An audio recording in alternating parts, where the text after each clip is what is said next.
এদিকে ব্রাহ্মণ দাদু বসে গিয়েছিল পূজা করতে।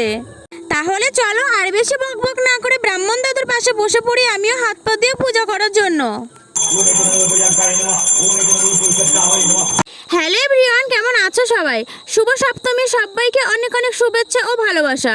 আজকে সকাল সকাল স্নান করে ঘরের পূজা করে বসে পড়েছি আলতা পড়তে, কারণ আলতা পড়তে আমি ভীষণ ভালোবাসি। আর আজকে ছিল সপ্তমী, তাই মন্দিরে যাব পূজা করতে। আমি যে কোনো পূজার অপেক্ষায় থাকি যে পূজা আসলে পরে আলতা পড়তে পারবো। তারপরে ফুলের সাজিটা নিয়ে বেরিয়ে পড়লাম মন্দিরে যাওয়ার উদ্দেশ্যে। এর মধ্যে বাবু এসে বলে মন্দিরে সবাই পূজা করতে বসে গিয়েছে, তুই তাড়াতাড়ি যা। তার জন্য আমি তাড়াতাড়ি করে যাচ্ছিলাম। আর আজকে আমাকে কেমন লাগছে একটা কমেন্ট করে বলো কিন্তু। তারপরে মন্দিরে এসে দেখি যে কেউ পূজা করতে বসেনি, সব মা কাকিরা মিলে গোছাগুছি করছিল। আর আজকে প্রথম পুজো, তার জন্য গোছাতে একটু দেরি হচ্ছিল, কিন্তু সবাই মিলে হাতে হাতে করছিল, তাড়াতাড়ি হয়ে যাবে। আর এই মন্দিরে সবাই বসে বসে গল্প করছিল, কেউ বসেছিল আবার কেউ শুয়েছিল। আর আমাকে সবাই বলেছিল যে তোর মন্দিরের কাজ করতে হবে না, তুই বসে বসে কয়েকটা মালা গাঁথ, তাতেই হবে। আর আমি এখানে বসে বসে মালাগুলোই গাঁথছিলাম। আর এই সমস্ত কাজ করতে আমার বেশ ভালোই লাগে। মালা গাঁথা শেষ করে আমি যখন এই মন্দিরের দিকে আসলাম তখন দেখি সব কাজ প্রায় হয়ে গিয়েছে। আর এদিকে ব্রাহ্মণ দাদু বসে গিয়েছিল পূজা করতে। তাহলে চলো আর বেশি বকবক না করে ব্রাহ্মণ দাদুর পাশে বসে পড়ি আমিও হাত পা দিয়ে পূজা করার জন্য।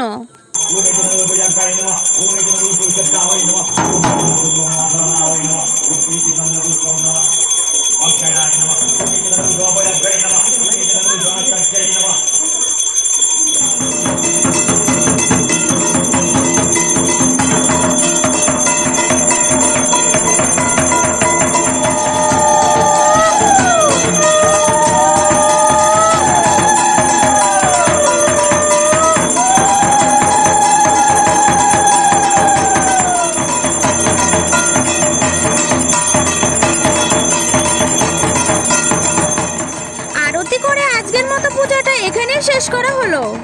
তারপর আমরা সবাই এখানে বসেছিলাম। আর দেখো আলতা আর নূপুর একসঙ্গে পায়ে পড়লে কি সুন্দর লাগে পাটা, তাই না? আমার তো বেশ ভালো লাগে, তোমাদের কেমন লাগে একটু জানিও তো। তারপর এখানে সবাই মিলে আমরা বসে বসে গল্প করছিলাম, আর ওইদিকে প্রসাদ মাখানো হচ্ছিল।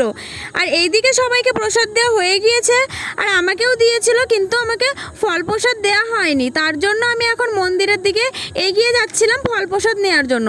আর তোমরা কি সপ্তমী পুজোর প্রসাদ পেয়েছো একটু কমেন্ট করে জানিও তো। আমি তো পেয়ে গিয়েছি, কিন্তু সবাই মিলে একসাথে বসে প্রসাদ খাওয়ার মজাটাই আলাদা। আজকের দিনটা তো আমি খুবই সুন্দর কাটিয়েছি, কিন্তু তোমরা কে কেমন কাটালে আজকের দিনটা একটু কমেন্ট করে জানিও। আর আমার ভিডিওটা যদি তোমাদের ভালো লেগে থাকে তাহলে একটা লাইক করে ফলো করে দিও। আজকের ভিডিওটা আমি এখানেই শেষ করব, দেখা হবে নতুন কোনো ভিডিওর সঙ্গে। আজকের মতো টাটা।